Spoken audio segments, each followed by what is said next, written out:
kematian para pemimpin Hamas ini. Kenapa? Karena memang posisinya Hamas ini lagi terdesak, baik di medan ataupun di front Gaza maupun di dunia internasional juga mereka sudah mulai terdesak gitu ya. Karena nggak kunjung melepaskan sandera. Nah di situ jadi situasi di mana mereka tidak melepaskan sandera itu membuat posisi Israel itu semakin hari semakin kuat, Pak Paul. Jadi kesimpulannya Hamas dan Qatar mengatakan para pemimpin ini selamat gitu ya. Tetapi tidak ada bukti, Pak Paul.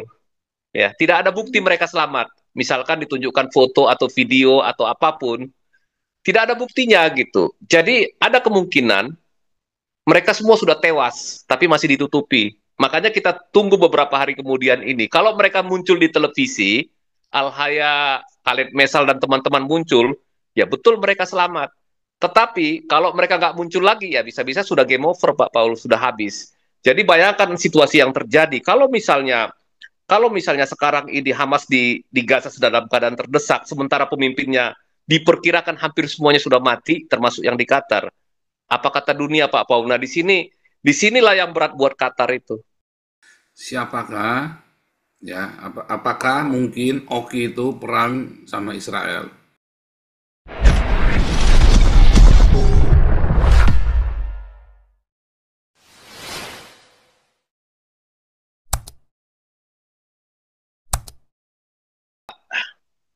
Ya istilahnya kalau orang naruh pisau itu ditaruh di punggung gitu. Tapi sebenarnya mereka mau semua gitu, termasuk Konoha.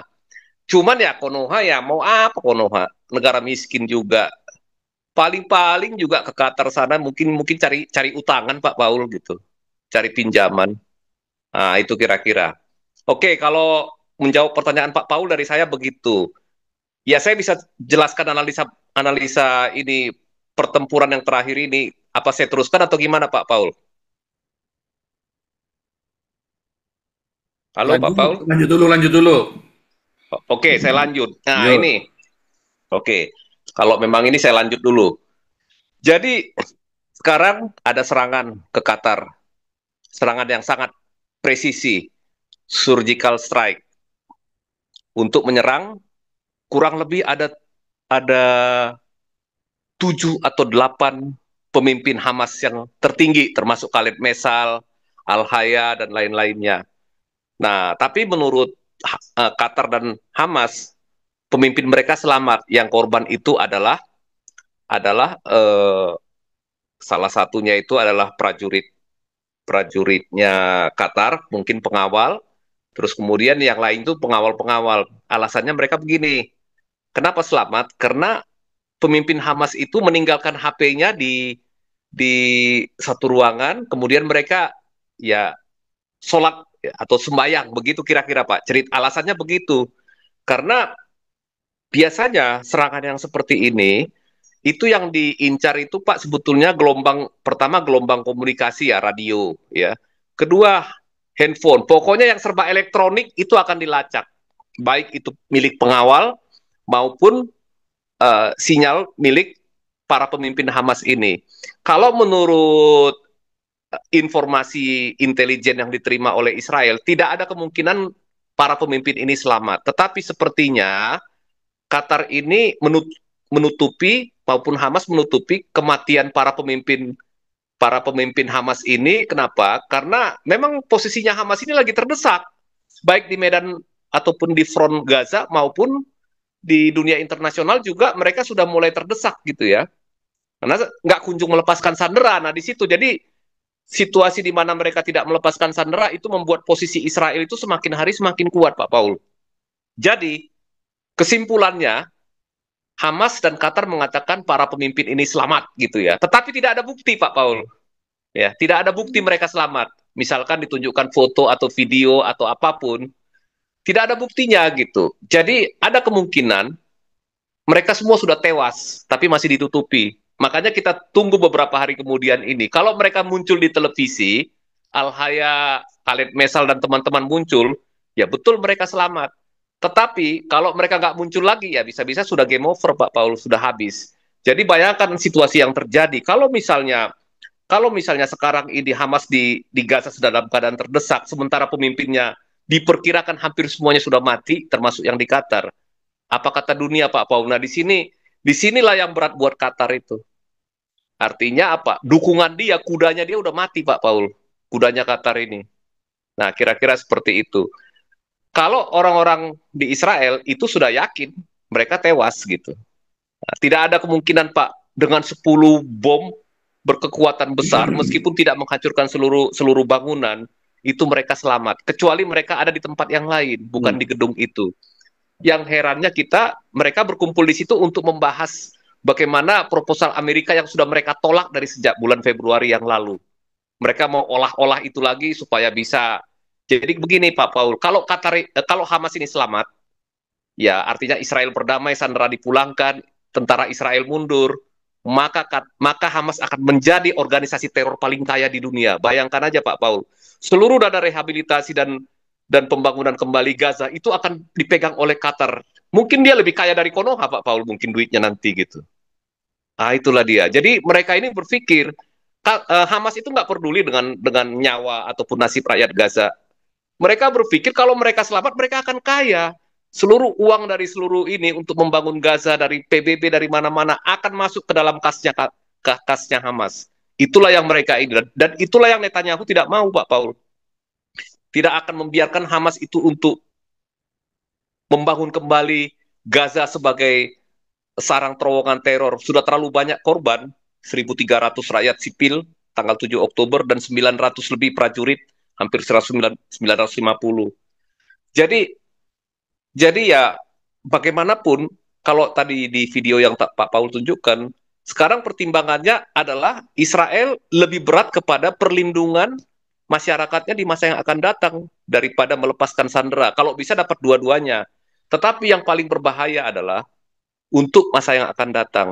Di mana kalau kita lihat Hamas ini berhasil Pak Paul membeli pengaruh di berbagai negara barat, termasuk mahasiswa-mahasiswa bodoh yang di Amerika dan di Eropa kan. LSM kelompok seperti Greta Thunberg gitu ya. Terus kemudian juga politisi-politisi di London yang terutama yang golongan kiri yang tetap menggunakan masa politik imigran Uclim ini untuk memenangkan kekuatan politik mereka kan di situ persoalannya di mana dana dari Qatar itu bisa membuat berapa orang Uclim ini menjadi wali kota di Inggris gitu ya. Itu semua dari dana independen dari mana? Dari Qatar.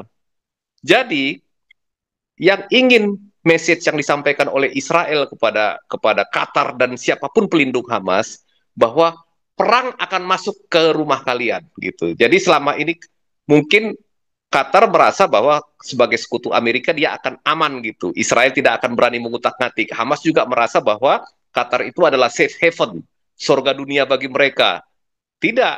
Sekarang sewaktu-waktu Israel bisa saja menyerang Qatar kembali, ya. Kalau mereka pindah ke Turki, Turki juga Israel nggak akan takut, Pak Paul. Akan diserang, mau ke negara manapun. Apalagi ke Konoha, Pak Paul.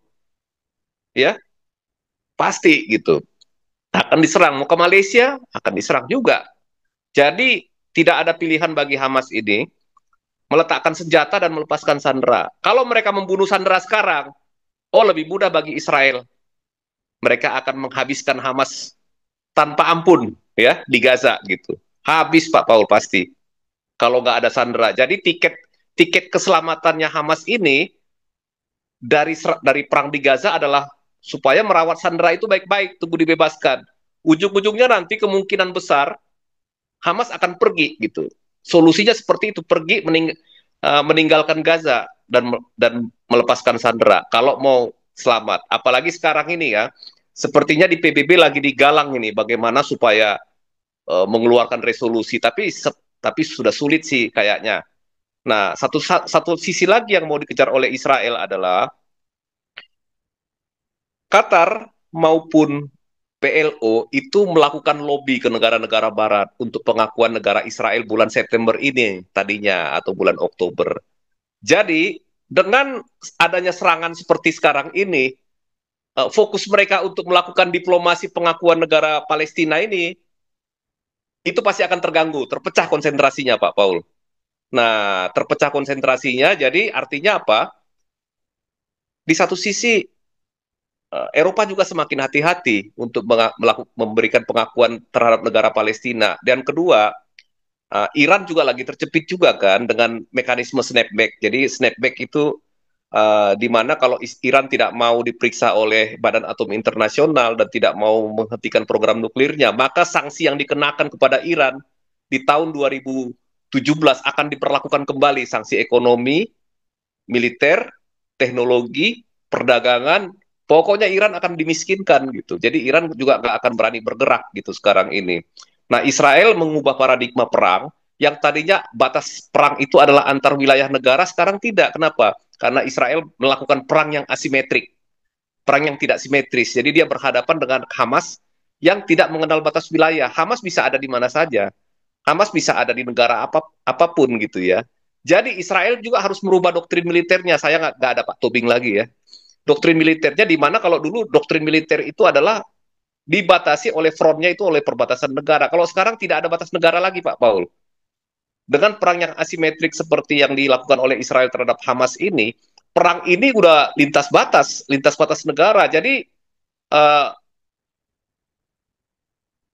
Qatar tidak lagi bisa cengeng lagi seperti dulu teriak-teriak merengek gitu. Kalian ini kami kedaulatan negaranya dilanggar loh. Kalau alasannya seperti itu, Qatar juga melakukan pelanggaran hukum internasional, memelihara teroris di negaranya dan menggunakan negaranya sebagai pangkalan atau pelabuhan menyerang negara yang lain. Nah, itu. Jadi beberapa hari ke depan kita tunggulah apakah betul para pemimpin ini sudah tewas semua atau beberapa orang tewas atau mereka selamat seperti propagandanya Hamas dan Qatar. Saya sanksi sih kalau mereka selamat, Pak.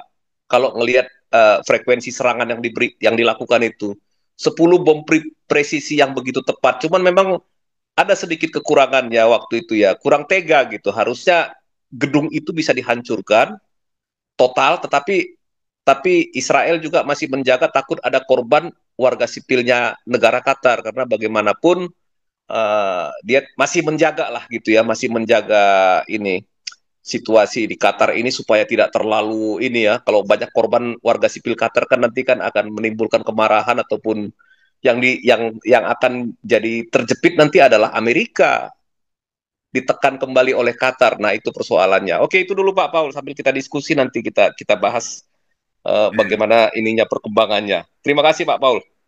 Ya, ini dengan keterangan yang panjang lebar, nanti Anda bisa melanjutkan tadi ya. Siapakah, ya, apakah mungkin Oki itu perang sama Israel? Ya, karena media-media Indonesia ini kan kalau ngomong kan begitu kan. Kedua, ya, negara mana yang masih ingin perang sama Israel? Negara mana saja? Linda Grace mau bicara, Linda Grace boleh ya? Linda Grace.